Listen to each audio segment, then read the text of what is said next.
से गोली मारने की कोशिश की गई।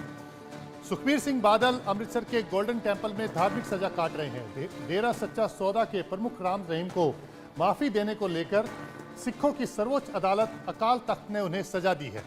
सुखबीर बादल जब गोल्डन टेंपल के एंट्री गेट पर पहरेदारी कर रहे थे, उसी समय उन पर जानलेवा हमला हुआ।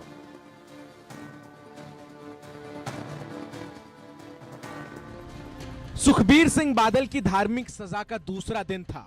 वो सेवादार की पोशाक पहने, गले में तख्ती लगाए और हाथ में बर्छा लिए अपने व्हील चेयर पर बैठे थे। घड़ी पर 9:30 बज रहे थे। सुखबीर सिंह बादल को 9 बजे से 10 बजे तक इसी तरह पहरेदारी करनी थी। इसी बीच कुछ ऐसा हुआ जिससे यहां मौजूद हर व्यक्ति भौचक्का रह गया। एक बुजुर्ग शख्स धीरे धीरे सुखबीर सिंह बादल की तरफ बढ़ता है। इस वक्त तक यहां मौजूद किसी को भी भनक नहीं थी कि ये आगे क्या करने वाला है, ये अपने साथ क्या छिपा कर लाया है। सुखबीर सिंह बादल के करीब पहुंचने के बाद ये अपनी जैकेट में छिपाकर लाई पिस्टल निकालता है और सुखबीर की तरफ तानने की कोशिश करता है। लेकिन तब तक सिविल वर्दी में तैनात सुखबीर सिंह बादल के सुरक्षा कर्मियों की नजर इस पर पड़ जाती है और वो इसकी तरफ लपकते हैं, इससे पिस्टल छीनने की कोशिश करते हैं और इसका हाथ ऊपर की तरफ कर देते हैं और इसी रस्साकशी में गोली चल जाती है। राहत की बात यह रही कि गोली किसी को लगी नहीं। पिस्टल से चली गोली गोल्डन टेंपल की दीवार पर जाकर लगती है, जिससे सुखबीर बादल की जान बाल बाल बची।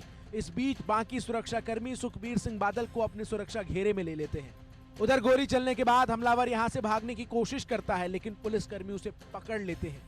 अमृतसर में दरबार साहब कॉम्प्लेक्स में सवेरे 9:30 बजे के करीब जब मिस्टर सुखबीर सिंह बादल सेवा करने के लिए वहां पहुंच चुके थे, उसके बाद उनके आसपास काफी लोग इकट्ठे थे। उन पे एक जानलेवा हमला किया गया और पुलिस वहां बहुत मुस्तैद थी और एक एआईजी, 2 एसपी और 2 डीएसपीज की वहां ड्यूटी लगी हुई थी और तकरीबन 175 हमारे कांस्टेबल्स और अदर रैंक्स वहां ड्यूटी पे थे सिविल कपड़ों में।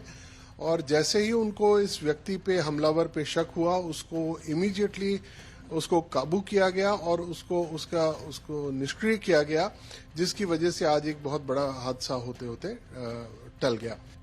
सुखबीर सिंह बादल पर हमला करने वाला आरोपी गुरदासपुर के डेरा बाबा नानक का रहने वाला नारायण सिंह चौरा है। ये प्रतिबंधित संगठन बब्बर खालसा इंटरनेशनल से जुड़ा है। वारदात के बाद police commissioner Gurpreet Bhullar golden temple पहुंचे और हालात का जायजा लिया। इस घटना के बाद गोल्डन टेंपल के बाहर की सुरक्षा और कड़ी कर दी गई है। इसमें नारायण सिंह चौड़ा, जो कि पुराने क्रिमिनल रिकॉर्ड भी है जिनका, उनको गिरफ्तार किया गया, केस रजिस्टर कर दिया और हर एंगल से इन्वेस्टिगेशन की जा रही है। ये मैं रिकॉर्ड की बात है, देख के बता पाऊंगा। अभी तो इधर आए हैं सिक्योरिटी का और वो ये है। मैं आपके माध्यम से सबको अपील करना चाहता हूं कि माहौल शांति बनाए रखें और पुलिस का सहयोग करें, क्योंकि ये डिफिकल्ट है डिप्लॉयमेंट। यहाँ यूनिफॉर्म में हम कर नहीं सकते, लोगों की फ्रिस्किंग मुश्किल है धार्मिक भावनाओं को की वजह से, बट उसके बावजूद भी पुलिस पूरी तरह सक्षम है और हमने पूरा फुल प्रूफ अरेंजमेंट्स कर रखे हैं। इस बीच एक चौंकाने वाला खुलासा हुआ। बताया जा रहा है कि आरोपी नारायण सिंह चौरा मंगलवार को भी गोल्डन टेंपल आया था। ऐसे में माना जा रहा है कि चौरा ने पहले रेकी की, फिर पूरी प्लानिंग के साथ हमला करने पहुंचा। कल भी गिनती करता सी, ਅੱਜ ਵੀ ਐਸੀ ਪਹਿਲਾਂ ਇਹ ਗੁਰੂ ਘਰ ਮੱਥਾ ਟੇਕ ਕੇ ਚਲ ਗਿਆ। ਇਹਦੇ ਨਾਲ ਇਹਦੇ ਕੋ ਗੋਲੀ ਸਿੱਧੀ ਤਾਂ ਨਹੀਂ ਚੱਲ ਸਕੀ ਕਿਉਂਕਿ ਸਾਡਾ ਬੰਦਾ ਜਿਹੜਾ ਉਹਦੇ ਨਾਲ ਤੇ ਚੜਿਆ ਸੀ, ਪਹਿਲਾਂ ਲੜ ਸੀ, ਪਿੱਛੇ ਬੰਦਾ ਸਾਡਾ ਲੱਗਾ ਸੀ ਨਾਲ। ਪਹਿਲਾਂ ਇਹ ਦਰਬਾਰ ਸਾਹਿਬ ਐਂਟਰ ਕੀਤਾ ਜੀ। ਇਹ ਨਹੀਂ ਕਹਿ ਸਕਦੇ, ਇਹ ਅੰਦਰ ਜਾ ਕੇ ਫਿਰ ਘੁੰਮ ਕੇ ਬਾਹਰ ਇਹਦੇ ਨਾਲ ਬੰਦਾ ਸਾਡਾ ਵਾਚ ਕਰਿਆ। सुरक्षा कर्मियों की सूझबूझ के चलते सुखबीर सिंह बादल की जान तो बच गई, लेकिन इस बीच कई सवाल खड़े हो रहे हैं। नारायण सिंह चौरा को पिस्टल कहां से मिली? वो पिस्टल लेकर गोल्डन टेंपल के अंदर कैसे घुसा? क्या उसकी बाहरी जांच नहीं की गई? जांच की गई तो सुरक्षा कर्मियों को पिस्टल कैसे नहीं मिली? Bureau report, India news.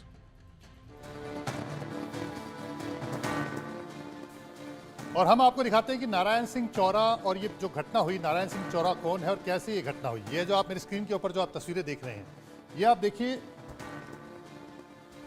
ये नारायण सिंह चौरा, ये आप गोल सर्कल में देख रहे हैं, आप नारायण सिंह चौरा हैं। आप देखेंगे कि कैसे जब वो पिस्तौल निकाल रहे थे तभी सुखबीर सिंह बादल के जो सिक्योरिटी गार्ड हैं उन्होंने रोका। ये आप देखेंगे ये तस्वीर, ये आप जो तस्वीर देख रहे हैं जैसे फ्रीज किया है, ये अपनी पिस्तौल निकाल रहे हैं और ठीक इसी समय जो सुखबीर सिंह बादल के जो सिक्योरिटी गार्ड थे उनकी नज़र इस पर पड़ी कि ये क्या कर रहे हैं, और तभी आप देख सकते हैं किस तेजी के साथ जाकर के नारायण सिंह चौरा को सुखबीर सिंह बादल के जो सिक्योरिटी गार्ड है उन्होंने रोका और पकड़ लिया। सुखबीर सिंह बादल को 1 घंटे की सजा दी गई थी, धार्मिक सजा दी गई थी, जिसमें उनको गोल्डन टेम्पल के बाहर बैठना था। और ये आप जो देख रहे हैं, ये जो तस्वीर आप देख रहे हैं, ये जो आप तस्वीर देख रहे हैं, ये जो आप तस्वीर देख रहे हैं, ये देखिए, ये सुखबीर सिंह बादल हैं। ये बैठे हुए हैं, इनकी पैर में चोट लगी हुई है और इसीलिए व्हील चेयर के ऊपर बैठे हुए हैं। और 9 से 10 बजे की ये सजा सुनाई गई थी और 9:30 बजे की ये घटना है जब नारायण सिंह चौरा, जो कि बब्बर खालसा आतंकी संगठन से ताल्लुक रखता है, ये पाकिस्तान भी जा चुका है और वहाँ पर ट्रेनिंग लेकर के आया था और उसके अलावा काफ़ी आतंकी गतिविधियों में ये शामिल रहा था। 2013 में इसे गिरफ्तार किया गया था और 2018 में ये जेल से जमानत पर बाहर आया था। क्योंकि इसने घटना किस वजह से की गई, इसको लेकर के पुलिस पूछताछ कर रही है। लेकिन ये जो आप तस्वीर देख रहे हैं, जो आप मेरे पीछे स्क्रीन पर देख रहे हैं, इससे पता लगता है कि अगर सुखबीर सिंह बादल के जो सिक्योरिटी गार्ड है वो अगर अलर्ट मोड में ना होते तो आज एक बड़ी घटना हो सकती थी। और जिस तरह से सुखबीर सिंह बादल अपनी कुर्सी पर बैठे थे, क्योंकि उनके पैर में चोट लगी हुई थी और इसी वजह से वो वहाँ पर बैठे हुए थे, जो उनको सज़ा दी गई है गुरुद्वारे की तरफ से, धार्मिक सज़ा दी गई है, उसी सज़ा को पूरा करने के लिए वो सवेरे 9 से 10 बजे के बीच में वहाँ पर बैठे थे। 9:30 बजे की ये घटना है जब नारायण सिंह चौरा उनको मारने के इरादे से आया था। इस पूरे मामले में आरोपी नारायण सिंह चौरा की पत्नी जसमीत कौर का क्या कहना है, ये भी आप सुनिए। गुरुजी आंदे प्रोग्राम है उत्थे बरसी है तो मैं उत्थे चलिया। ਕਿਹਦੀ ਬਰਸੀ ਜੀ? पता नहीं जे मैं नहीं कदी नहीं पुछगिछ की हुन बरसी है। ਪਤਾ ਕੋ ਕੱਲ ਦੇ ਗਏ ਰਹੀ, ਪਤਾ ਲੱਗਾ ਦਰਬਾਰ ਸਾਹਿਬ ਕੱਲ ਵੀ ਗਏ ਸੀ। नहीं वो आज ही गए कल होर किते प्रोग्राम उत्थे गए हो। ਤੁਹਾਨੂੰ ਕੀ ਸੂਚਨਾ ਮਿਲੀ ਹੁਣ? ਮੈਨੂੰ ਤੇ ਮੈਂ ਤੇ ਇੱਥੇ ਪਰਾਂ ਲੰਮੀ ਪਈ ਹਾਂ ਤੇ ਮੈਨੂੰ ਤੇ ਆਣ ਕੇ ਪੱਤਰਕਾਰਾਂ ਨੇ ਬੁਆ ਖੜਕਾਇਆ ਤੇ ਮੈਂ ਉੱਠ ਕੇ ਬੁਆ ਖੋਲਿਆ ਤੇ ਉਹਨਾਂ ਸੇ ਭੈਣ ਜੀ ਖਬਰ ਮੈਨੂੰ ਤੇ ਉਹਨਾਂ ਨੇ ਦੱਸਿਆ। ਕੀ ਦੱਸਿਆ ਤੁਹਾਨੂੰ ਨੇ ਆ ਕੇ? ਉਹਨਾਂ ਸੇ ਭਾਜੀ ਕਿੱਥੇ ਮੈਂ ਅੰਕਲ ਮੈਂ ਉਹ ਅੰਮ੍ਰਿਤਸਰ ਗਏ ਕਹਿੰਦੇ ਆ ਗੱਲ ਹੋਈ ਹੈ। ਤੁਹਾਨੂੰ ਪਤਾ ਲੱਗਾ ਕੀ ਗੱਲਬਾਤ ਹੋਈ ਆ? ਨਾ ਮੈਨੂੰ ਗੱਲਬਾਤ ਆ ਕਹਿੰਦੇ ਸੁਖਬੀਰ ਸਿੰਘ ਬਾਦਲ ਤੋਂ ਗੋਲੀ ਚਲਾਈ ਗਈ ਆ। ਮੈਨੂੰ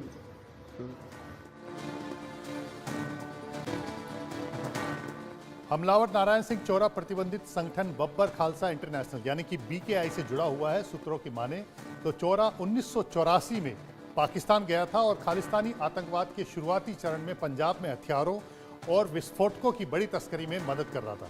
पाकिस्तान में रहते हुए इसने गुरेला युद्ध और देशद्रोही पर एक किताब भी लिखी थी। ये बुडेल जेल ब्रेक मामले में भी आरोपी था। इतना ही नहीं, पंजाब की जेल में ये सजा भी काट चुका है। नारायण सिंह चौरा को 28 फरवरी 2013 में तरन तारण जिले के जलालाबाद गांव से गिरफ्तार किया गया था। इसके खिलाफ करीब 1 दर्जन मामले दर्ज हैं। चौरा पर आरोप है कि इसने 8 मई 2010 में अमृतसर के सिविल लाइंस पुलिस थाने में विस्फोट किया था। ये तरन तारण और रोपड़ जिलों में UAPA में भी वांटेड था। हालांकि इसे 2018 में जमानत पर रिहा कर दिया गया था। नारायण सिंह के पंजाब के पूर्व मुख्यमंत्री बेअंत सिंह की हत्या के आरोपी जगतार सिंह हवारा, परमजीत सिंह भ्योरा और जगतार सिंह तारा समेत प्रमुख आतंकवादियों के साथ संबंध है। ये सबसे जेल में जाकर मुलाकात भी कर चुका है। इसके साथ ही ये खालिस्तान लिबरेशन फोर्स और अकाल फेडरेशन से भी जुड़ा हुआ है। नारायण सिंह चौरा ने खालिस्तान पर भी एक किताब लिखी है जिसका शीर्षक है, टाइटल है कॉन्स्पिरेसी अगेंस्ट खालिस्तान। जी हाँ, कॉन्स्पिरेसी अगेंस्ट खालिस्तान। इस किताब के शीर्षक से ही इसके माइंडसेट का आप अंदाजा लगा सकते हैं। हाल ही में नारायण सिंह को अमृतसर में पंजाब स्टेट की स्पेशल सेल ने भारी मात्रा में हथियारों के साथ पकड़ा था।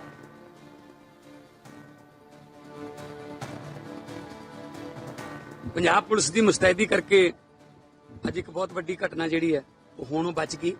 बंदे नूं जिहड़ा उत्थे काबू कर लिया गया, मौके ते उन्हें गिरफ्तार कर लिया गया।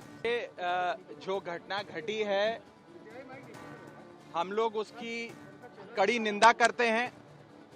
एक सभ्य समाज में कहीं पर भी वायलेंस की और इस प्रकार के हमलों की कोई जगह नहीं है। परमात्मा का शुक्र है कि सुखबीर बादल जी को खरोंच भी नहीं आई।